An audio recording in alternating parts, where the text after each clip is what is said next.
Let us pray. O Lord, grant us a daily awareness of the precious gift of life which you have given us. As members of this legislative assembly, we dedicate our lives anew to the service of our province and our country. Amen.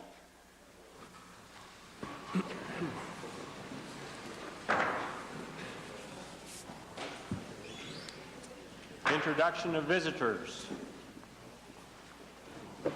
Presenting petitions. Reading and receiving petitions. Presenting reports by standing and special committees. Notices of motions. Mr. Speaker, I wish to give notice that I intend to move tomorrow, May 26, when Bill 10 is called for resumption of debate at third reading, that debate on the bill shall not be further adjourned.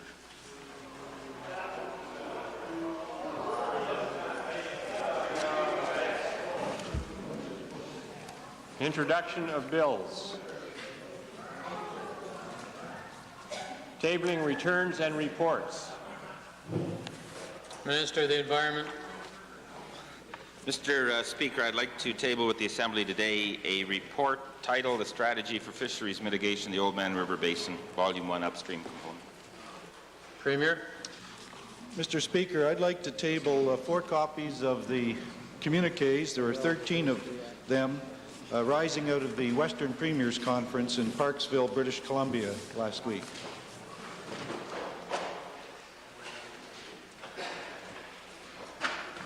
Introduction of special guests. Premier. Mr. Affairs.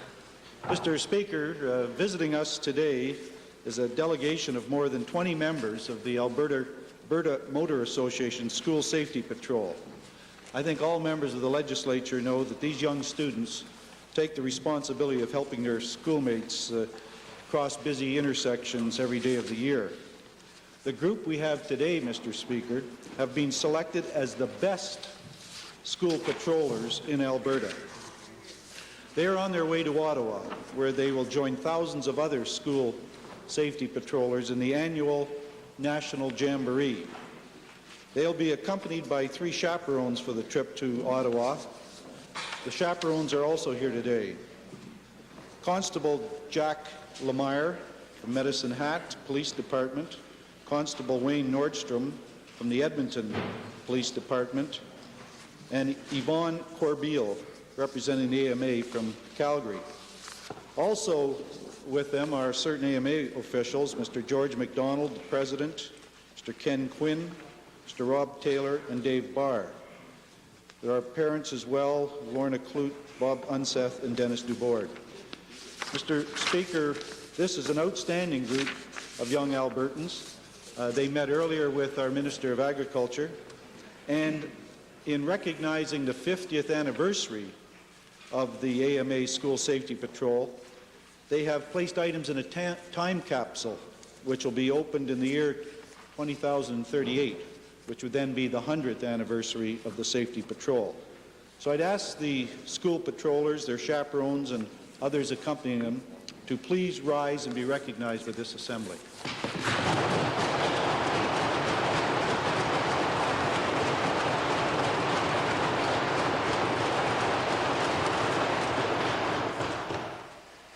Mr. Speaker, I take pleasure in introducing to you and through you to members of the Assembly 94 grade 8 students from Calgary West, the A.E. Cross Junior High School, who are seated in the members and the public galleries.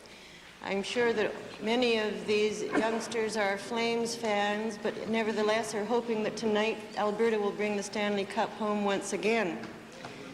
Tomorrow night.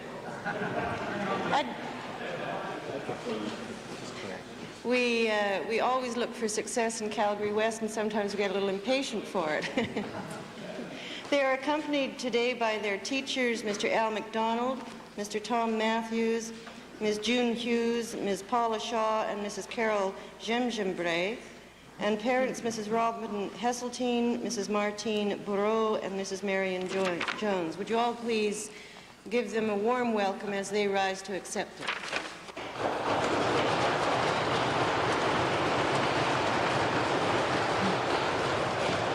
Deputy Premier. Mr. Speaker, I'd like to introduce to you and to members of the Assembly a grade 6 class from Elbow Park School in the constituency of Calgary-Elbow. They're accompanied by teachers Mr. McCabe and Ms. Wenzel and many, many mothers, and I'd like them to rise and receive our welcome.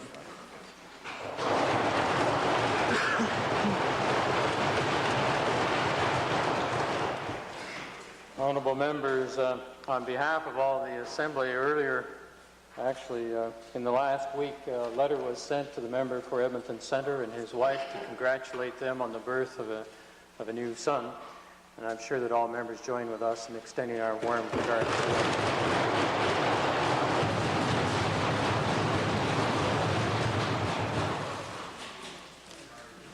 Ministerial statements. Oral question period. Mr. Speaker, to the Premier. Mr. Speaker, the enabling legislation bill called Bill C-130 for the Mulroney trade deal has finally been tabled in the House of Commons. Mr. Speaker, Section 9, subsection 5 of the legislation makes it plain that the federal government claims the right under the trade deal to make regulations in areas of provincial jurisdiction which are binding upon the province. And I quote 9.5, a regulation made under subsection 1 in respect of a province is binding on Her Majesty and right of that province. Mr. Speaker, my question to the Premier, he said there was a consultation process ahead of this enabling legislation. Did the Premier agree to this intrusion into provincial jurisdiction under the guise of the Mulroney trade deal? Mr. Speaker, I think the Honourable Leader of the Opposition should be clear that the trade agreement is not an intrusion into provincial jurisdiction.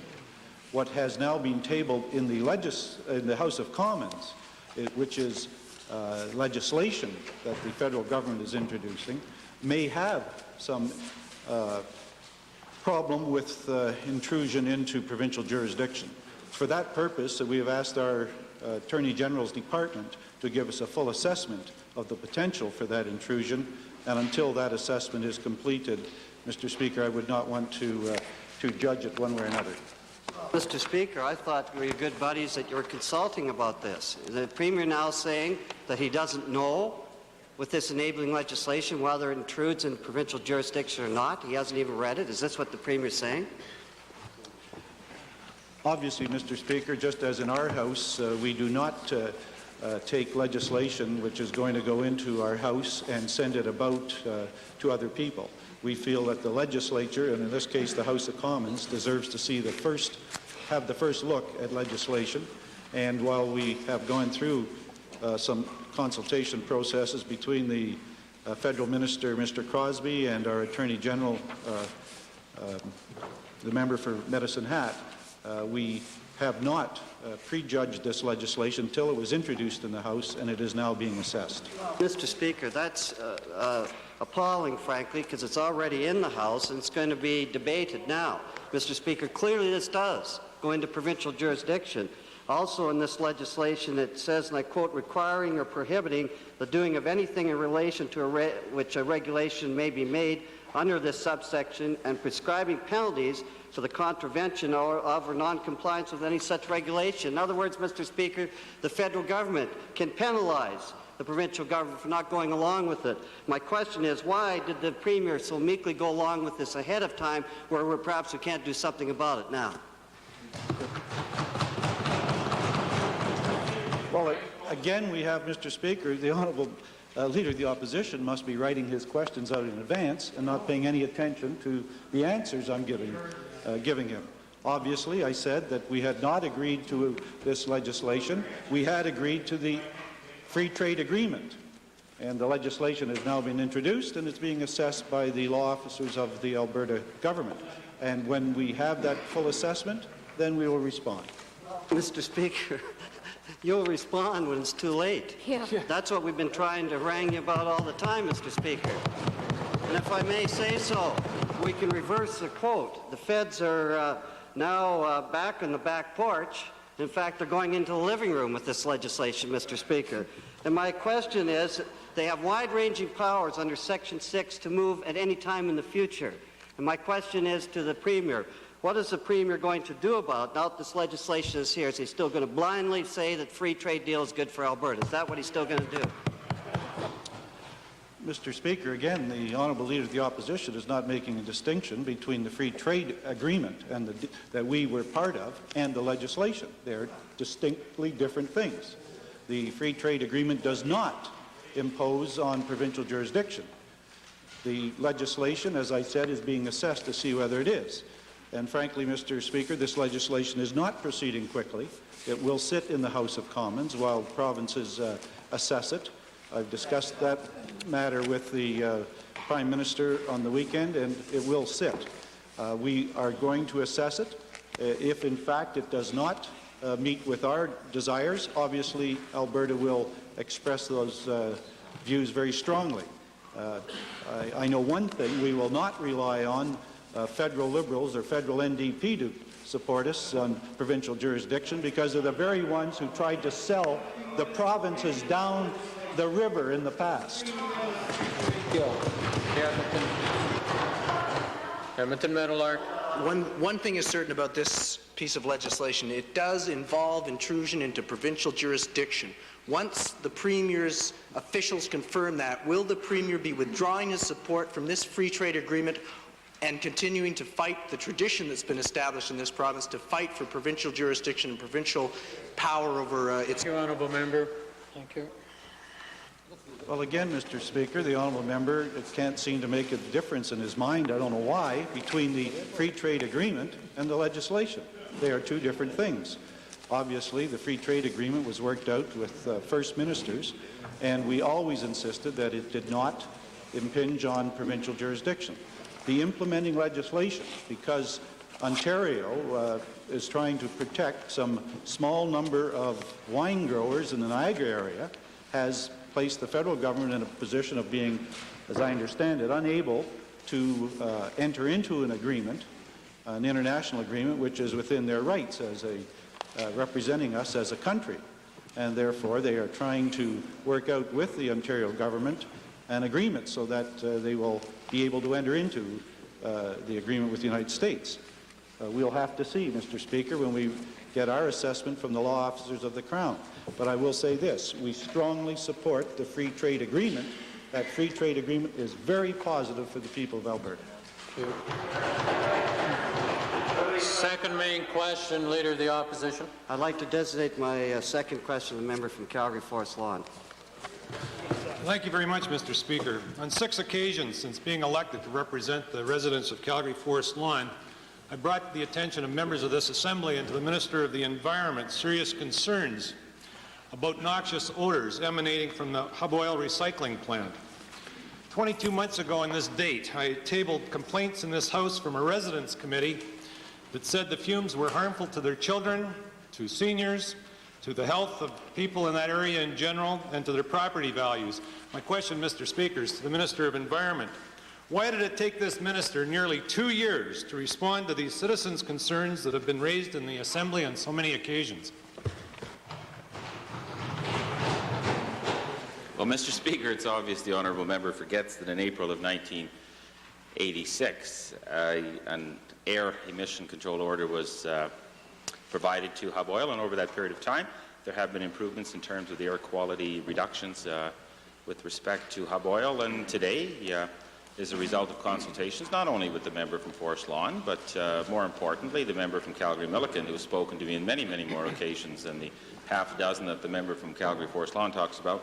As a result of consultations recently held over the weekend with the MLA for Calgary-Montrose, we moved today on an emission control order for Hub Oil, which will hopefully dramatically improve the odor emissions that will be emanating from Hub. Thank you very much, Mr. Speaker. The minister's response raises some very interesting points, because in answer to a question from the Leader of the Opposition, the Premier said the government's desire is to assist Albertans in every part of this province. To the Minister of the Environment, did the residents of Calgary Forest Lawn have to wait 2 years for relief because they needed 2 government MLAs to come in and try to take credit for this situation?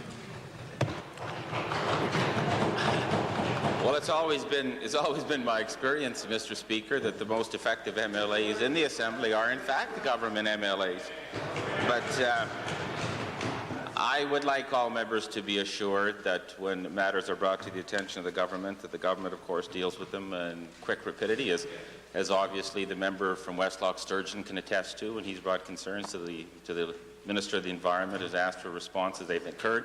Was the member from Vegreville can attest to when he brought to the attention of the government concerns with respect to Duvernay. The immediate response was there. Thank you for all the examples. Thank you. Supplementary. Well, supplementary, Mr. Speaker. Since Turbo's recycling plant will remain closed until next month, and the emission order that you just issued today may force Hub Oil to close down to refurbish, what contingency plans has the minister made to ensure that all oil that would have gone to these plants will be disposed of safely? Well, Mr. Speaker, there are 3 oil recycling plants in the province of Alberta. There's Turbo, of course, in Edmonton. There's Carm Oil in Red Deer, which does a volume of approximately 7 million litres per year. And, of course, there is Hub Oil in Calgary. And the emission control order that was issued today causes Hub Oil to come back to us no later than the 30th day of June 1988 with a plan to improve the equipment that it has on site to reduce odors emanating from that plant, and to have that new equipment on stream by November 30th, 1988. There's no decision today to close down Hub Oil. What it is an action plan to dramatically improve and reduce the amount of odor emissions that would be emanating from Hub Oil in the area. Mr. Speaker, final supplementary. The City of Calgary has indicated that space for a new plant is available in the Foothills industrial area, which is far from residential areas. And given that the plant is offensive to sight as well as smell, will the minister now commit to providing Hub Oil with a one-time capital grant so that it can relocate away from people's homes? Because this is the only real answer to the problem. That subject matter is under review. It was certainly brought to my attention by both the MLA for Calgary-Milliken and the MLA for Calgary-Montrose. I have no confirmation, though, at this point in time that the City of Calgary is prepared to allocate land for the relocation of Hub Oil. But I suspect that now that the matter has been raised in the Legislative Assembly today, that the member from Calgary Forest Lawn will soon be asking the Mayor of Calgary to send me a letter confirming his commitment that he's just made today. Calgary-Milliken. Supplementary question, Mr. Speaker. The concerned residents are a bit skeptical about the effectiveness of our orders. Because I know in '86 there, the effect that they made changes and we still have the odors and the aromas. Can the minister assure this House that he will carry through a review of this until such time as all of the equipment is installed to see that there are no further odor emissions in that area? Oh, and if the member from Calgary Forest Lawn wants to take the credit for it. Thank you, honourable member. Thank you very much. I very much appreciate that warm reception when I stood up. In reality, Mr. Speaker, since April of 1986, there have been dramatic reductions in the amount of hydrogen sulfides and sulfur dioxides that have emanated from Hub Oil. And there has been an improvement in terms of air quality over the last 2 years. What there has not been, Mr. Speaker, is an improvement in the hydrocarbon vapor emissions, the smell, in other words. And that's what we're talking about in terms of Hub Oil. The member from Calgary-Milliken, in whose constituency Hub Oil is located, can take a great deal of credit today for causing the government to move with this emission control order that was issued at noon today. Westlock Sturgeon supplementary. Mr. Speaker, if I may, to the minister, could the minister tell the House whether or not the government has, in order to clean up the emissions, has given any loan, grant, or guarantee to Hub in order that they can go forward with cleaning up their plant in situ? Mr. Speaker, the government has not provided any loan, grant, debenture, dollar allocation of any type to Hub Oil.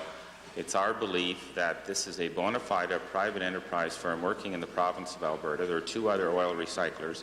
Should the government choose to move in this direction, Mr. Speaker, the policy that would be announced would be a fair one to all of the parties that would be involved in oil recycling in our province of Alberta, not a policy that would simply look at one of the firms in question. The member for Westlock Sturgeon on behalf of the Liberal Caucus. Thank you, Mr. Speaker. My question today is to the Premier. As the scepter of drought tightens its grip on the land, many Albertans, Mr. Speaker, who cannot get away for a saltwater cruise are searching for some solutions there. Such a group has been formed north of Calgary, Mr. Speaker, the Alberta Weather for Modification Group. representing 40 million acres of farmland and have written the Premier asking for a measly 10 cents an acre support to renew the weather modification efforts. My question, Mr. Speaker, is to the Premier, can he assure this group that he will be able to provide them the 10 cents an acre to go ahead with weather modification efforts? Mr. Speaker, the honourable member is referring to a letter which I have, from the way he's described it, I have not yet received. Mr. Speaker, I'm sorry about that. I thought you had. I checked with your office. So let's go on a little bit further, Mr. Speaker. This group represents 40 million acres, 10 cents an acre. Would the Premier consider, and will the Premier consider allowing this equipment that's already mothballed in Calgary because of the Associate Minister's decision a couple of years ago, will he, and it's raring to go, will he just give the word that they can go ahead? Well, again, Mr. Speaker, I represent the honourable member. I understand the honourable member's interest in this matter and his representation, but I want to see the letter and respond to it myself. Implement that. The member said 40 million acres. There aren't 40 million acres of farmland in the province of Alberta farmed at the present time, but the decision to terminate the weather modification program was based on a budget which we had $3 billion deficit. In terms of looking at our overall budget, we had to terminate a lot of programs and cut back. I think the member is referring to the crick method of seeding clouds, and if it's 10 cents an acre, Mr. Speaker, I would think that farmers would be interested in participating because crop insurance is more expensive than that. Yes, supplementary, Mr. Speaker. The Associate Minister is on top of the 20 million, of course, isn't just farmland, it's ranch land and all kind of land that needs water, Mr. Speaker. But Crick Associates and this co-op group are ready to go ahead, and 10 cents an acre is very small. On 40 million acres, it would still only work out to $400,000, less than 5% of the $20 million allocated. Could the Premier, if it comes out to less than 5% of what's allocated, could the Premier make room for a weather modification to get underway? Mr. Speaker, I've already told the honourable member I'll be looking with interest on the letter he's referring to, and I must say that I'm uneasy about taking details from him. He has now said that 40 million acres times 10 cents is $400,000, and I think that's probably a wrong multiplication. Final supplementary. Speaker, it's 20 million in the letter that's written, a total of 40 million in the province. The counties of Pincher Creek and Vulcan are also interested in joining the cooperative plan, and probably you will be hearing further from it. I guess there's not much further I can ask, Mr. Speaker, except to point out or ask whether or not Premier would go ahead and give second thought to reinstituting the old Lougheed program of crick and weather modification. Again, Mr. Speaker, if this is contained in the letter, I'll be interested in seeing what the request actually is. Okay. Vegreville, supplementary. Thank you, Mr. Speaker. To the Associate Minister, I'm wondering if she could tell us if any of the people who worked on the weather modification project in the Innisfail area have found employment elsewhere in the government and would be available to work on a refurbished program if that was a decision taken in the future, or is that expertise just lost to us? Mr. Speaker, in the first place, I'd just like to refer to the Leader of the Liberal Party's last statement that the crick program was a Lougheed program. It was not. That was what the fight was over for years and years and years about whether it should be ground-generated seeding or cloud seeding by aircraft. So you're wrong again. But facts don't mean a thing. In terms of the people who worked on the weather modification program, yes, many of them are still in government, and that expertise is still around. Cloverbar. Speaker, to the Associate Minister, in some of the programs that the Minister is looking at as far as cloud seeding goes and weather modification, what involvement do the provinces downstream have with the province of Alberta, because if the thing works, then what do we leave for downstream people?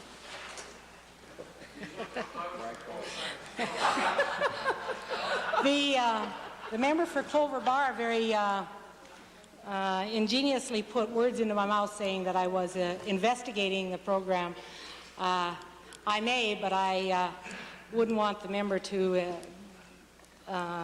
say that we're going to do something in a program in advance of any decisions we might make. But that's always been the problem with the weather modification program, Mr. Speaker, is who gets the rain and where does it rain, and the people further east, even within our own province, are complain that if we had not had the weather modification program, they may in fact have gotten rain. So it is a controversial program. In the past, when we've had the weather modification program in effect, there's been a lot of rain in the area in general. So really it didn't prove anything as far as rain augmentation is concerned. Might be interesting to try it now and see if it really does work. Member for Little Bow, followed by Grand Prairie, followed by 12 others. Mr. Speaker, my question is to the Premier. It's recently been announced that the federal government and the province of Quebec have reached an agreement regarding the creation of a regional economic development agency. The agency is to spend some $1 billion over a 5-year period that is comparable to our Western Diversification Fund. However, the Quebec government will take part in the decision-making. Could the Premier indicate whether he has reviewed that matter and will assure us in Alberta that we will get the same kind of a deal with the federal government?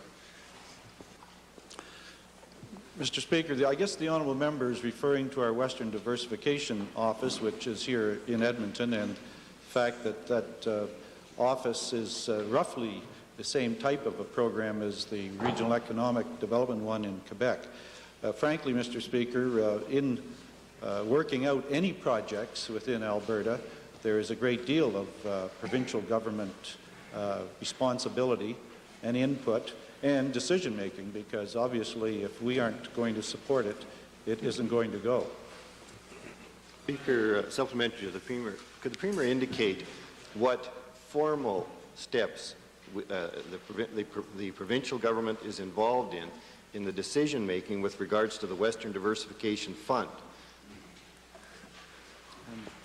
Well, Mr. Speaker, I'd ask our Minister of Economic Development and Trade to respond to that, since he's the minister responsible.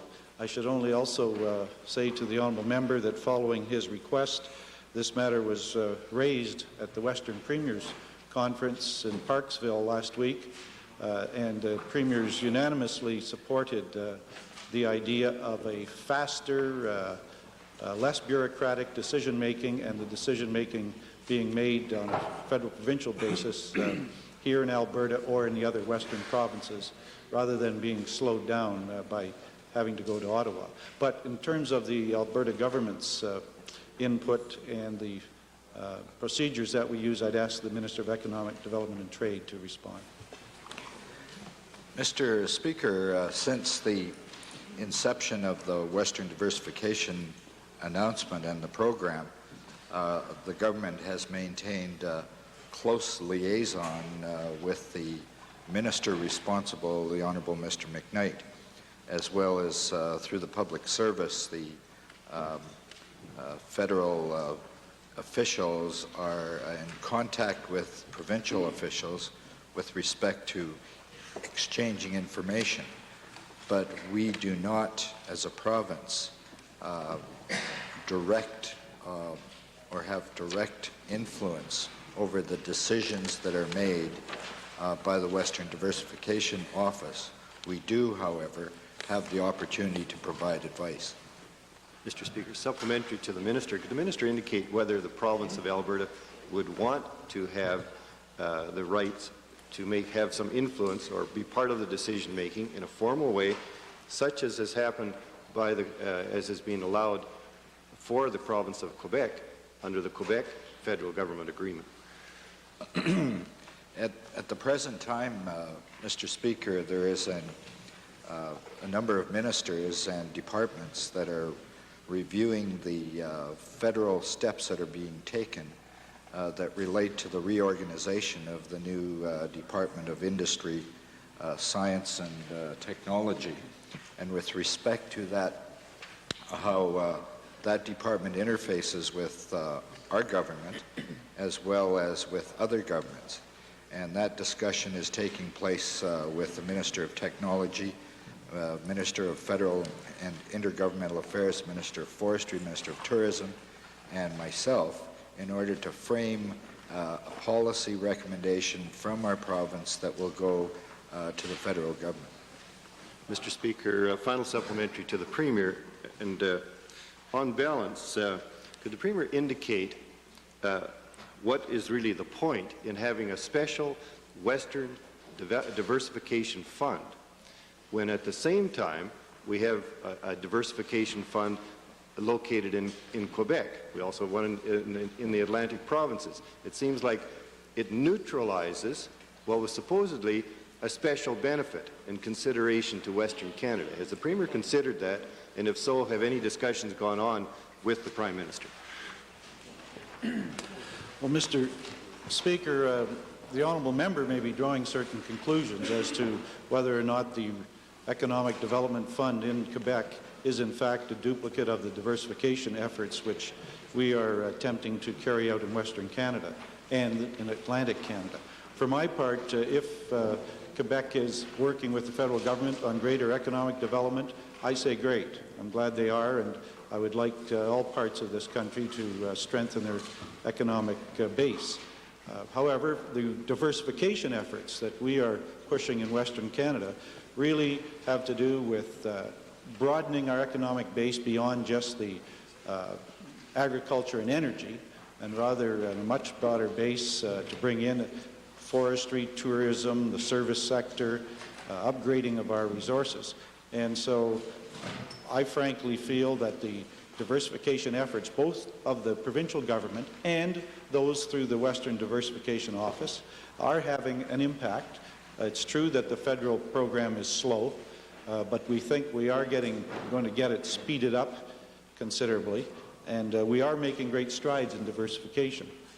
But I do not try to take something away from another part of this country if they are making progress as well. Westlock Sturgeon, followed by Calgary Mountain Dew. Mr. Speaker, it's supplementary.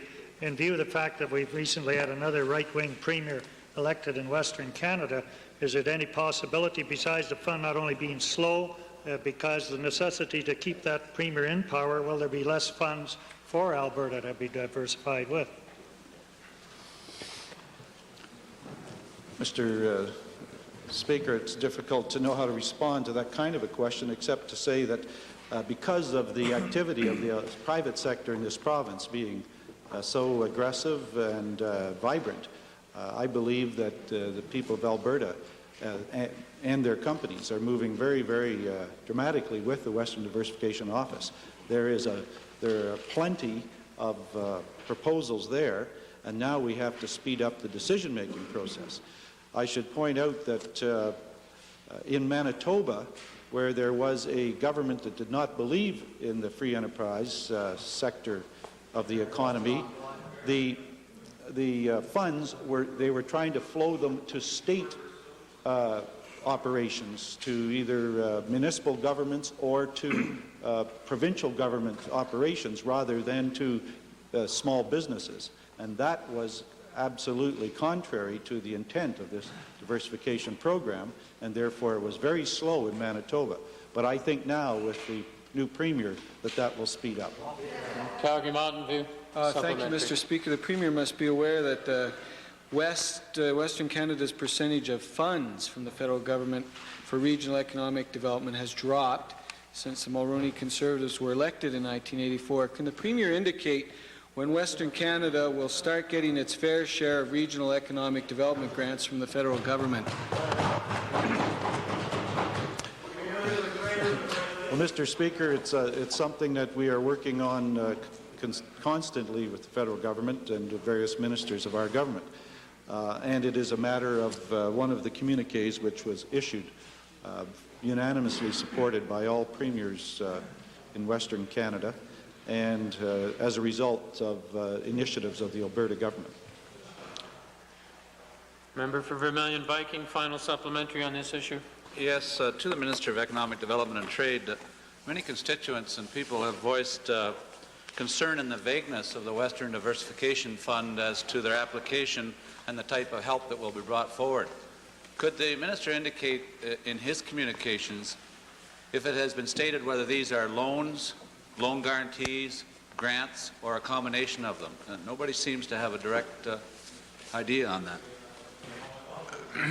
Mr. Speaker, the Premier had outlined the fact that the generation of proposals to the Western Diversification Office from Western Canada has been led by the private sector in Alberta. In fact, the honourable member would, I'm sure, be interested in knowing that about 40% of the applications have originated from Western Canadian companies out of Alberta, which reflects the nature of our province.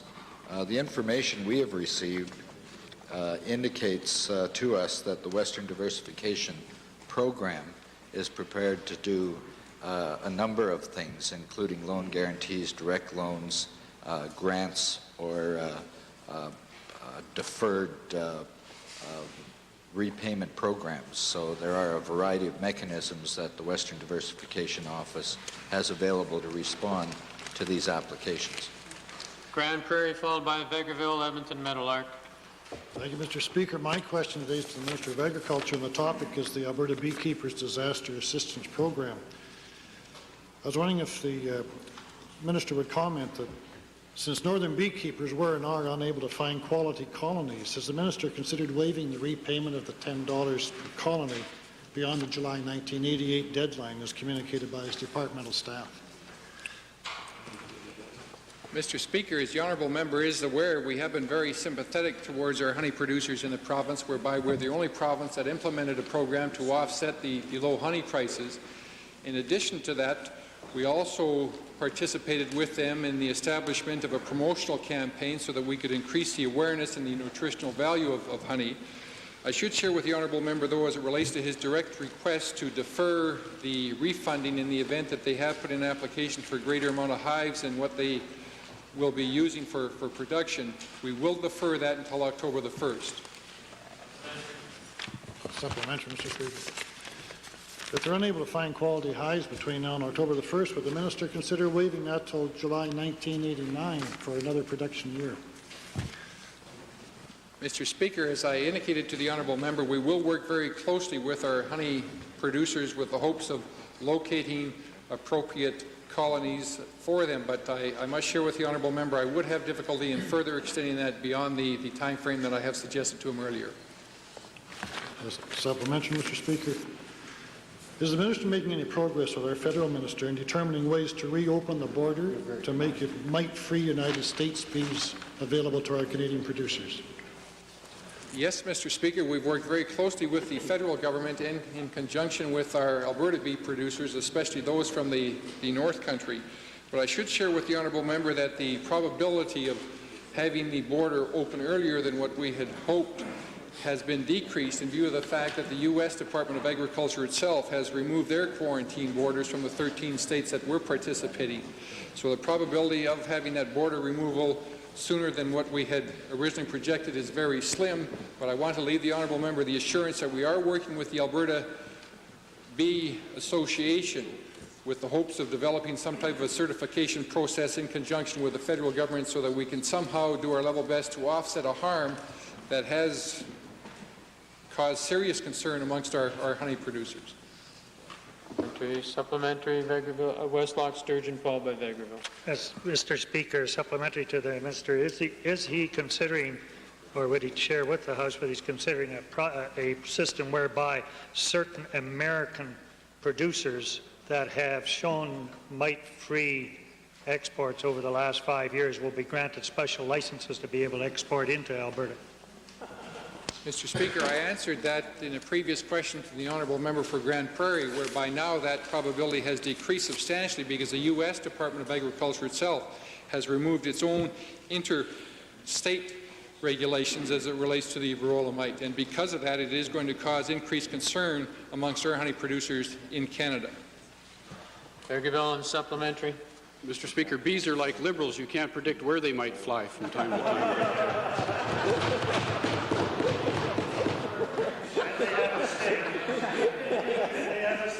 I'd like to ask the Minister of Agriculture if he's taken any action on my suggestion that he ask the Federal Department of Agriculture to offer an indemnity to beekeepers who were unable to get bees from any source this year, who were unable to access the provincial government's $10 per hive support, and who will be put out of business by the border closure decision. Mr. Speaker, we've made constant representation to the federal government, and I appreciate the honourable member's suggestion. I have in a verbal way indicated that to our federal counterparts. As he is aware, the federal government did include under their special grains program a provision for our honey producers, which was not in the previous program, to take into account some of the depressed honey prices. Bergeville, main question. Thank you, Mr. Speaker. In the 5 weeks that have passed since the Premier announced the Water Supply Assistance Program, most of the drought-ravaged areas of the province have experienced nothing but hot, dry and very windy weather. At the same time as the Premier was making plans with other Western Premiers to lobby the federal government for some additional drought assistance, his Minister of Agriculture was saying no to requests from farmers in northeastern Alberta to acreage payments or interest-free loan type of assistance with this serious situation. And I'd like to ask the Premier what specific form of drought assistance that he's asking his cousins in Ottawa to provide. Mr. Speaker, in the communique which I tabled today is the number one item that the Premiers dealt with was the need to have an emergency meeting of their Ministers of Agriculture with the Federal Minister of Agriculture to meet and consider every possible way of assisting. I hope, Mr. Speaker, that we will be able to come up with a comprehensive, effective program that will assist our agriculture producers. Then I hope, Mr. Speaker, that we'll be able to take that plan and put it on the shelf because we will have a good rain in this province, which is really the answer to our problems. A government cannot balance out nature in any meaningful way. We'll do everything we can to help, but we cannot obviously balance out nature. Having made the request, I followed up with it with a discussion with the Prime Minister, and he has ordered his Minister of Agriculture to immediately call the meeting, and as I understand, the date has now been set in less than a week in which that meeting will take place. Well, I asked the Premier for specifics, and he's specific in a general way, Mr. Speaker, but recognizing that the drought is not only having a serious impact on crop producers, but there are hundreds of thousands of cattle that may be sent to market because they can't be sent out to pasture. I'm wondering if the Premier will tell us then, is this 1 week the deadline? If there are no firm announcements from Ottawa about what kind of assistance is coming forth from the federal government, will the Premier then be announcing what specific additional assistance is forthcoming from this government? Well, I think, Mr. Speaker, the honourable member is missing the point. The federal government's going to meet with the agriculture ministers from the West, and they are going to develop the program.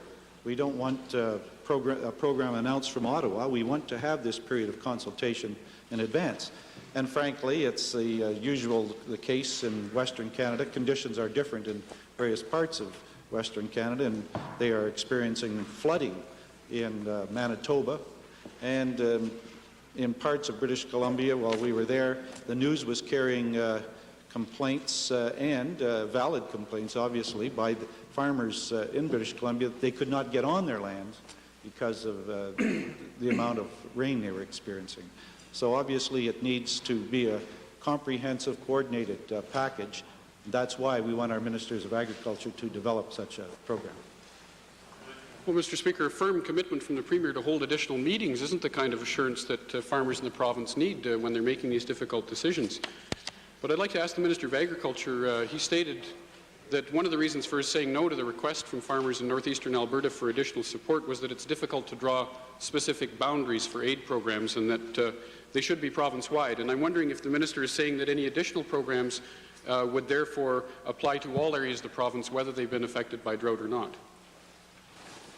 Mr. Speaker, first let me correct the record, as the honourable member for Vegreville has put it, whereby we have not said no to all of these suggestions that were brought forward to us when we met with the farmers.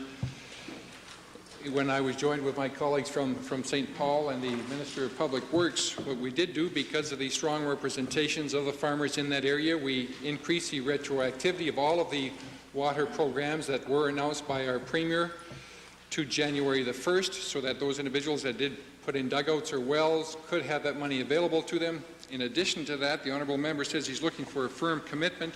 Our Premier gave a firm commitment of a $20 million water program some weeks ago so that the farming population would have that commitment to work with while we analyze as to what further support is required under the chairmanship of the Honourable Minister of Environment.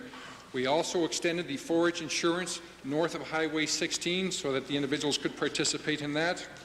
We are going to be meeting, as the Premier indicated, next Tuesday with the Federal Minister of Agriculture in Calgary, whereby we can review such things as crop insurance and the applicability or alterations to those programs to help offset some of the seriousness of the weather conditions. In addition to that, I want to share with the honourable member that we are on a continuing basis conducting an inventory of hay and feed supplies throughout the province so that we can again communicate to the federal minister responsible for the Canadian Wheat Board the possibility of curbing our export shipments so that we will have feed supplies on the prairies.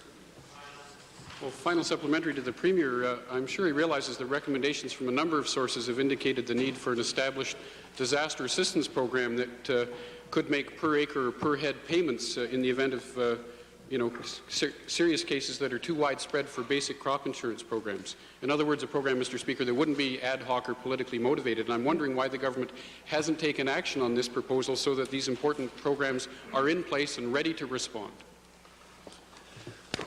Obviously, Mr. Speaker, if we're talking about a disaster program to handle problems in Western Canada, we are going to want to make sure that the federal government is fully involved. And that is why we are taking the action we have. That is why this meeting has been called. That is why we want to have a comprehensive plan.